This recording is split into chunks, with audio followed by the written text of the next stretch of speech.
Welcome to Martechify, a community of marketing professionals interested in digital marketing, MarTech, and AI.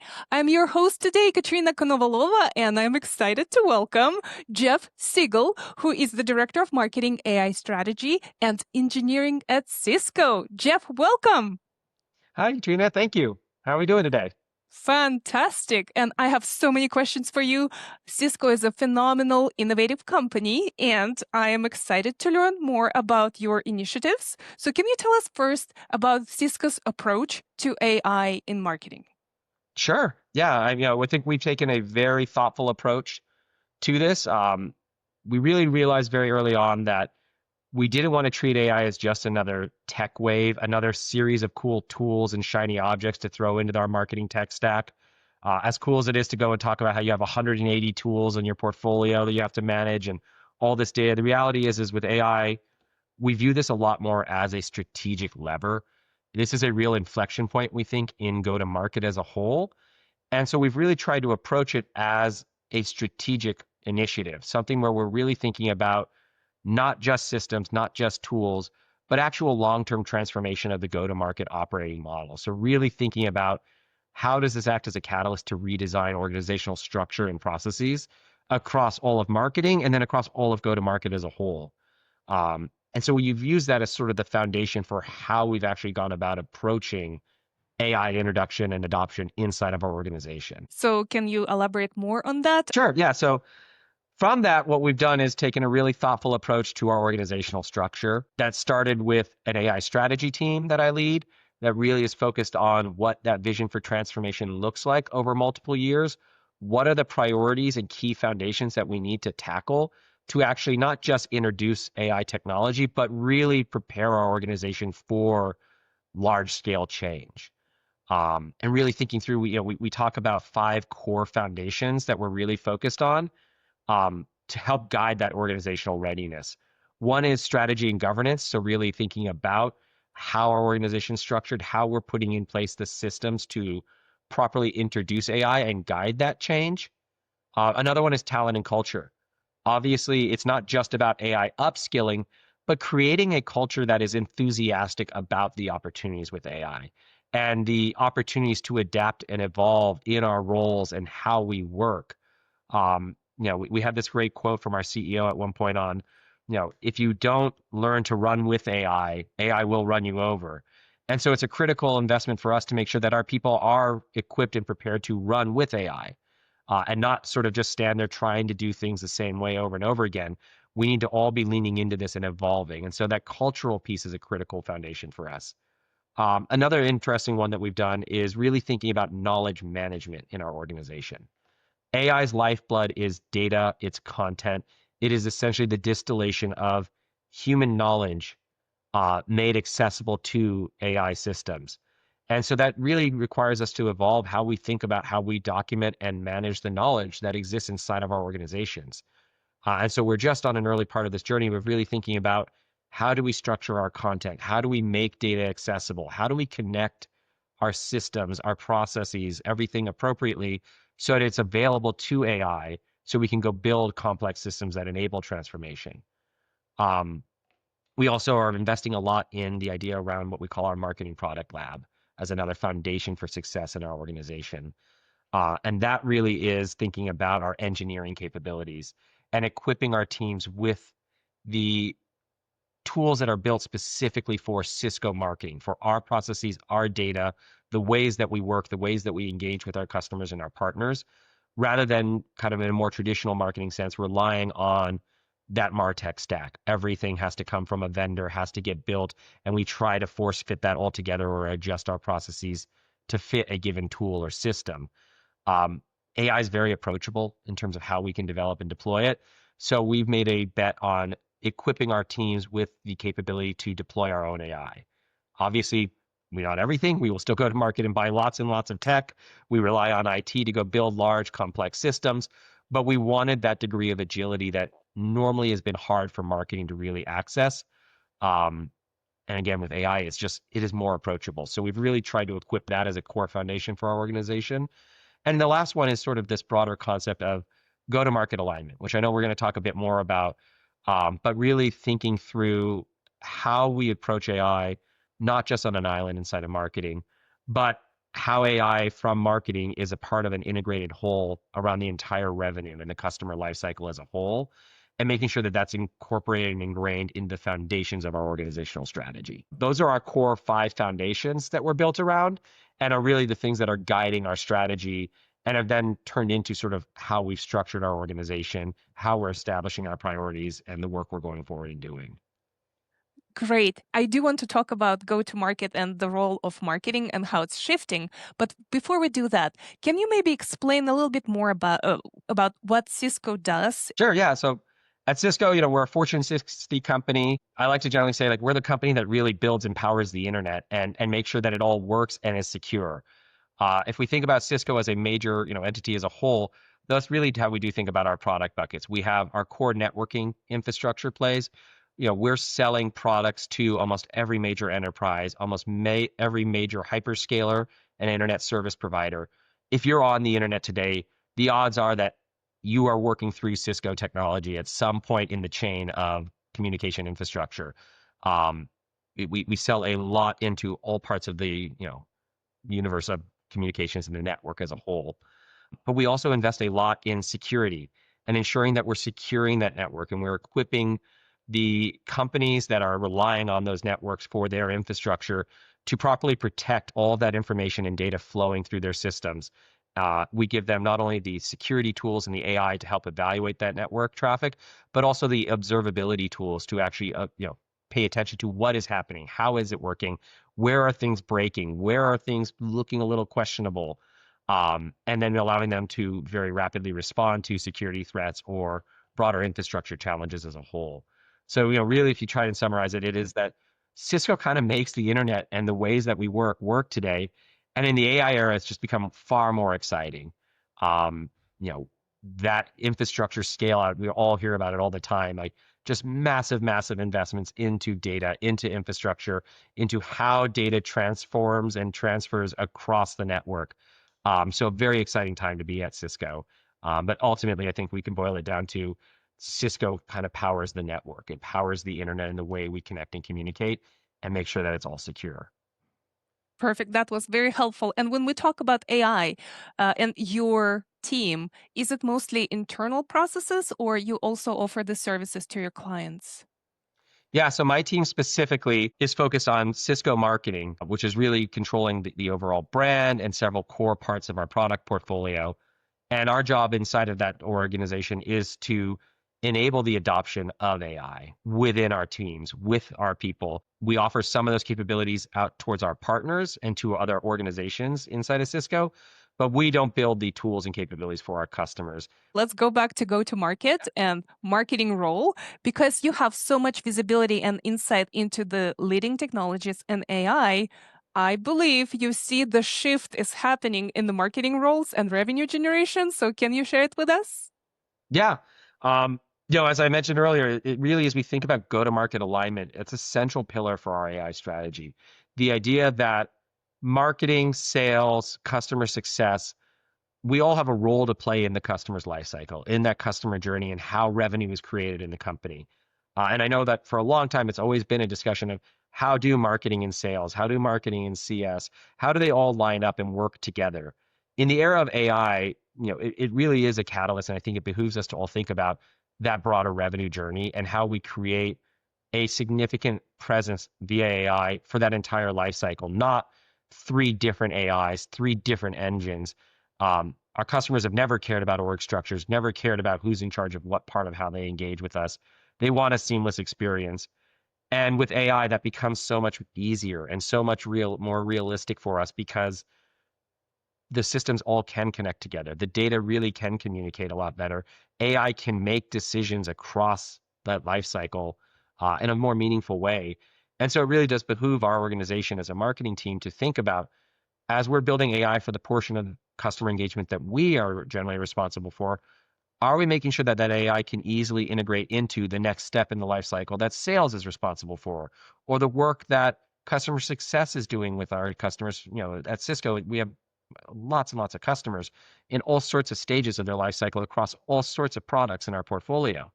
So making sure that we're really tying that experience together more as we're designing our AI capabilities is critical. And if we look at the arc of revenue and arc of how customers are buying and engaging, the more that organizations can buy into that concept and the more that sales and marketing and CS are talking to each other and are looking at how they merge their AI, the more of a competitive advantage that's going to provide, because you will provide that much better customer service to your customers. You'll be able to get them the answers that they need faster. You'll be able to move them to, essentially that opportunity stage, that buying motion quicker, and able to inform them along the way better if we break down those silos and build that kind of common platform. Now, an interesting hot take I think that I have in all of this is from the marketing perspective, and maybe this is a little biased, but I definitely think that we're at a point where marketing is moving more and more to the point position to really drive that revenue journey. And that's because as we think about it, how we interact with digital channels, capabilities like AI agents out there, most of those endpoints are things that marketing today controls and maintains. Most of the data that helps inform how AI can make decisions moves through marketing systems and resides in marketing databases. So as we look to a world where AI is controlling more and more of the customer journey and of our opportunity to generate revenue, the CMO becomes more of a point person to really thinking about how that all comes together and how revenue is realized. AI, I think, presents an interesting opportunity for the CMO to become more and more of the role that is like a CRO, maybe not always from a head of sales position. Um, so we'll see how that plays out. Obviously, a bit more controversial, but I do think that in the end, we're going to be looking at a world where AI needs to exist across the customer lifecycle. Um, and the control of data and endpoints is going to be critical to helping ensure that our customers are able to serve their journey as quickly and intelligently as possible. And so marketing, sales, and CS all have to come together to make sure that that is what's happening for our customers. And if we do that right, that's going to enable us to sell more, sell faster, sell better, and ensure that our customers are delighted engaging with our brands.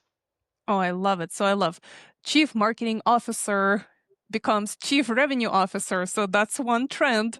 What other trends do you see moving forward? Maybe you can reflect on the lessons learned this year and where your team, your work is headed, as well as the overall AI trends that you envision in 2026.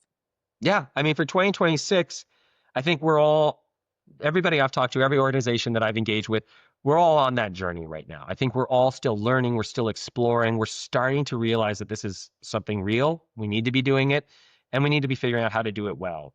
And so, definitely inside of Cisco marketing, what we're doing is figuring out what are those key steps. Where can we start to really not just experiment, but start to really deliver value in a recognizable and repeatable way. Um, and so in FY26, we're definitely looking to motions that are on those steps to those bigger picture journeys, but give us value along today. And I think that right now in our strategy, what we're looking at are four main components. Obviously, there's a lot of other work. We've got dozens of AI projects happening right now across marketing, but four big areas that we're focusing on. One is certainly the website, that portal to engagement with our customers. More and more, that is going to be the critical access point to your brand. That is going to be where your agent essentially shows up to engage your customers. Um, at Cisco, we're obviously working a lot on our chatbot, our chat platform, the core infrastructure for enabling multi-skill agents on our website. But again, these to us are steps towards a much bigger vision of kind of changing the future of the website and how engagement occurs. More and more, I think we're going to be trying to move that agent to front and center for how you engage with Cisco's brand. And that agent will be equipped with skills to take you through any need you have in your life cycle. But as we move that to the center, it allows us to also start to rethink what is a website. So do I need to have dozens or hundreds or thousands of static pages that somebody needs to navigate around?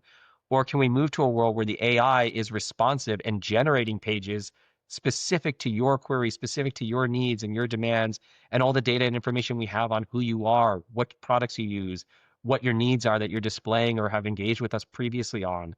So taking the idea of site personalization and really, multiplying it by 1,000 and turning that into this site experience that AI owns and drives for you. So that's the future. We're on one of those earlier steps of let's get that core chat agent right this year. But if we get that right and we mature that and give it the skills, we know that those are the first core steps to that much bigger picture of where we think we're headed with marketing. Not this year. I'd kill my web team would kill me if I promised that that was happening right away. But we see that arc, and so everything in FY26 is really helping us move towards those broader arcs. Another key focus area for us is our XDR, our opportunity development motion. So that first touch when a customer wants to start to actually engage in a sales process with Cisco. Today, that's often a very manual process. We have to throw a lot of people at that, able to speak across a bunch of different languages to have that initial conversation, go through that B2B lead qualification and opportunity development cycle. Um, and it's one of those areas that we see a lot of menial tasks that require a lot of human, hours of work to just go through and do some of the most basic things on like, are you actually trying to buy? Or are you actually looking to just talk to tech support? Do you actually have the authority to buy? Or are you just kicking the tires? All of those are things that today require a person to go through a process to validate this with a customer. And so we do think that there's a great opportunity to take some of those more menial tasks and move them to AI and have the AI capabilities to do some of that vetting and give us scale that today is just really hard to achieve. I don't have our market, Cisco marketing doesn't have a person in every country able to talk every language to deal with every inquiry that comes in. But with AI, we're able to do some of that. We're already deploying solutions where you can chat in one language and our BDRs can actually talk to you in their native language and it translates in real time. So we're extending coverage that way. But we see an opportunity to definitely introduce automation where we don't have the manpower or capacity to support all of our customers. And then that allows us to take the people we do have and focus on the more meaningful actions of actually developing that opportunity, understanding what they're trying to buy, helping educate the customer on what the right solutions might be, and preparing that for a more in-depth sales conversation. So this is something that we see is very critical. It's kind of low-hanging fruit for us, but again, gets us to a world more and more where the AI can really help us get through those initial sales processes and focus our people, our talent more and more on the high-value discussions on developing those opportunities, really helping a customer understand why Cisco is the right solution and what that solution could even look like with Cisco's massive portfolio. So again, lots of opportunity there. I'd be remiss if I don't call out content as probably the most salient opportunity for marketing. Generative AI and what it's able to do with creating imagery, creating video, writing copy. Like it's getting so good. It's scary at sometimes. We have to obviously be very responsible with these tools now. So we are investing a ton in the opportunity to really accelerate our ability to produce content and ultimately increase our ability to reach our market, to create more personalized experiences. Whereas today we're often capacity constrained because if it takes 4 weeks to go produce that ebook, you can only produce so many of those in a year with the teams you have. But with AI, if I can go produce that same ebook in 2 days, I've just freed up weeks worth of capacity to go do higher order work or do more of that work. So content to us is definitely a big one. And we're obviously evaluating and utilizing a bunch of tools from the major vendors out there, Google, Adobe. But we're also building some really interesting tools. My team is just moving to alpha state right now on a tool that allows us to take any sort of video format content, an interview like this, for example, and immediately turn that into blogs, social posts, promotion emails. We also can take the same content, turn it into sales insights, uh, cheat sheets for who's asking what questions or cares about what. So really thinking about how we use AI to also unlock the potential and value of content, not just in creating net new, but actually helping us develop large webs of derivative content very quickly that give our marketers a massive toolkit to work from for how they engage with their market. And then finally, of course, productivity in general, just unlocking capabilities to help our marketers move faster, make better decisions, take some of that menial work out of their day-to-day jobs so we're focusing on the really value-added activities. A big one there that we've just released to our org is we've now created an account research agent that stitches together dozens of different data sets from multiple systems. Historically, a marketer would have to go jump through 3 or 4 systems at least to assemble a review of their customer. and be able to make really informed decisions. That's a huge barrier to being able to move fast or make good decisions. And you don't always have the time to go do all that work before you need to engage. So with an agent like this, you're able to go in real time, ask it questions, get answers about your accounts. You can have it generate entire snapshot reports from all that data for you to specifically answer different questions. And it even will generate analyses and recommendations now for you on top of the data to help you focus on the right actions, the right decisions, without having to sit down and even evaluate that huge list of data that you just got. Um, and so that's the key, is really looking at these productivity agents and where are the opportunities to better unlock human potential and allow our marketers to 2x, 3x, 10x themselves in their roles without having to go hire on more people or go and invest in a ton more resources. And that's maybe essential to our entire philosophy with AI is we're really thinking about it in a human plus perspective. We think of AI more as an augmentation or an expansionist opportunity rather than sort of a more reductionist, how do I just have fewer people or hire less people? I'd rather get 3x output out of the teams we have than the ability to cut half of my team. I think that is a key piece for our philosophy. And we look at the priorities that we're going after, the work that we're doing, we're realizing that that's generally how we're going to realize the most value. And that also obviously gives us the ability to guide that broader transformation journey, because who wants to be part of the wave of replacing yourself in your job? So that's a key part to that broader cultural element, again, of how do we get people to feel inspired, to want to use these tools, to be more productive, to be more effective in their jobs, and feel that AI is a rewarding companion to them rather than a threat. I see that trend as well in other thought leadership resources where we all recognize that AI enables us to produce more with the same amount of resources. But then I have a question for you.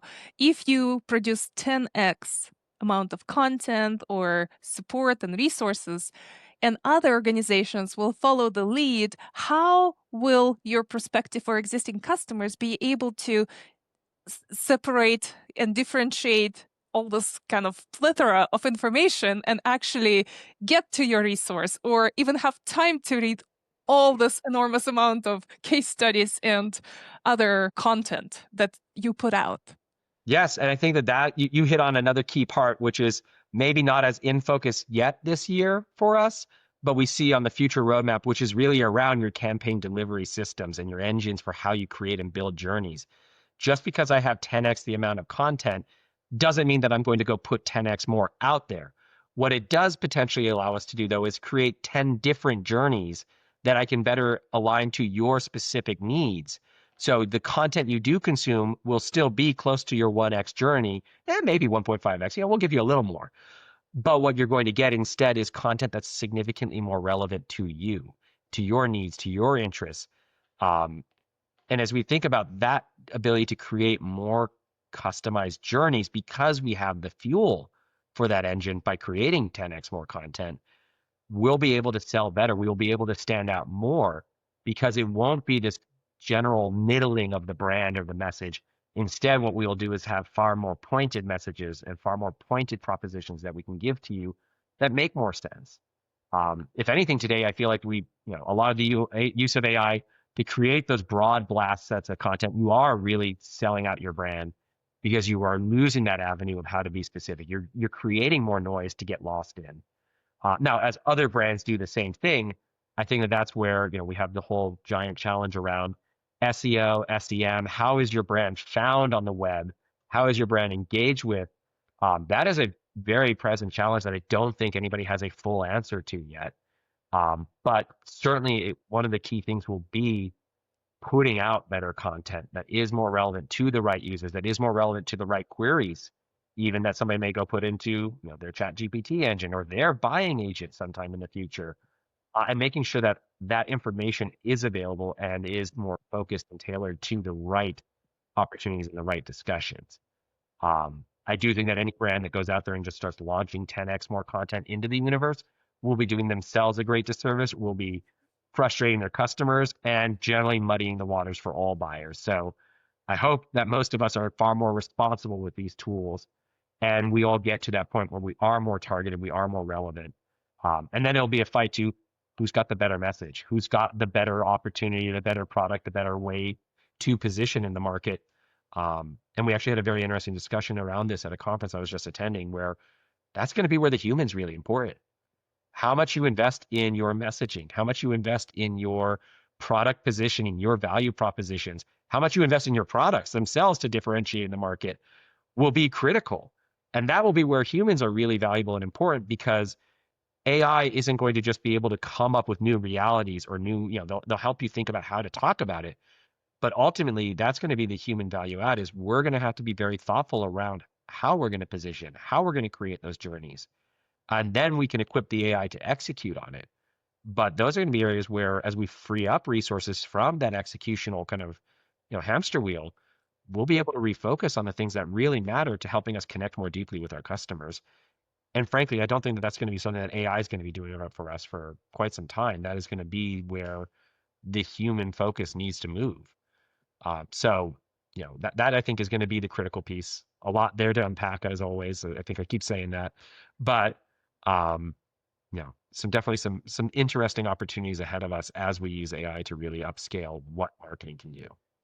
And also, a quick follow up, when you mentioned image generation, content production, or even using chatbots, obviously now AI still shows 6 fingers, 3 legs. So, as we personalize content for people, what are your thoughts on diminishing errors, governance, cybersecurity, where we're not only getting well rendered images or information, also that it's truly correct and relevant to us, because it may sound correct, but in reality, even a slightly different phrasing or wording can change the meaning of the sentence.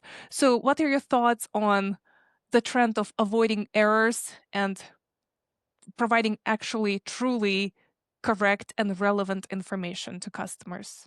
Yeah, definitely. I think that this is part of that journey that we're all on with AI, the technology itself and us as humans using AI, and where it's really critical to make sure that as an organization, you're putting in place the right governance controls, the right operational structures and policies, and also training and teaching your people how to properly use AI, what to be aware of.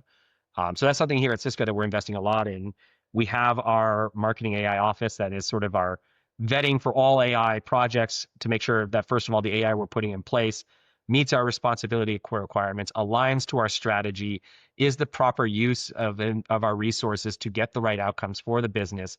And in there, we then are able to focus a lot on making sure that, are we appropriately adopting this? Are we putting the right controls in place? So when we went and rolled out image generation capabilities, for example, we did that only with our professional content producers right now. Like, they're the teams that we know are well versed in our brand guidelines, in the requirements for producing content for the external market. We equipped them with these tools, and we worked with them to go and understand what are the best practices, what are the pitfalls that we need to be careful of. So we really started with the SMEs to help figure out what are those guidelines, what are those rules, what are the things that we have to be careful of.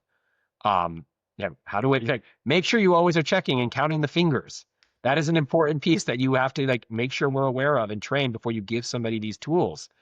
And so through that methodical approach, what we've been able to do is set up sort of the infrastructure and the frameworks for how do we responsibly use these? How do we put people at the right position to always vet the outputs? Because we're not at a stage yet where any of us are ready to just let the AI go on its own. We've seen plenty of, aberrant behavior, offshoots where we don't want the AI to say that, don't do that, that's not the right image.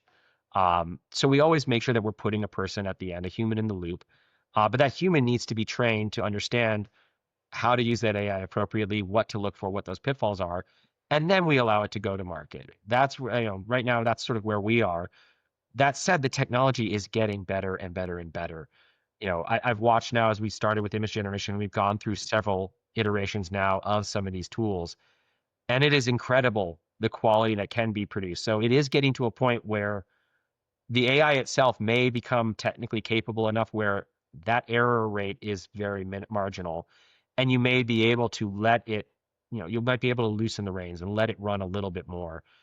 I think organizationally, we're not there yet. We want to still maintain a degree of, control over the AI, but we can see the technology is getting closer to that point. I think another very interesting fact, though, is there does seem to also be a little bit more of a tolerance for error right now in this era of AI. I think a lot of customers, all of us, when we're out there and we see AI things and we recognize it as AI, it may look a little weird. It may, you can tell that it's AI, but we also are a little more accepting. I think there's a part of us that are like, oh, that's kind of cool. Look at that. The AI is able to do that. Oh yeah, it's not quite there. But I do think that sometimes we're actually maybe allowing a little more tolerance for that error, some of that, you know, aberrant behavior than we may normally have expected previously in content or in how we engage, because it's new, because it's cool, because it's an opportunity to experience things a little differently. Um, I think the shine's starting to wear off a little bit. Where if you get too much of that, I think that the term right now is slop out there. Like we're kind of getting tired of it. So I think that golden period is probably coming to an end, but we have seen a little bit of that, and it's an opportunity to allow brands to experiment a little bit more, have maybe a little bit more fault tolerance than maybe previously. But at the same time, it's critical to protect your brand. It's critical to protect your customers' experiences and how you position and talk about yourself. So that human in the loop is still, I think, just a must-have, and that human needs to be properly enabled to manage that AI. Um, so yeah, I think there's a good opportunity there for it to evolve, but we're not quite at the point yet where we're allowing AI to just sort of run rampant and produce content in real time on its own. Perfect. That was very insightful. Thank you so much, Jeff. Yeah.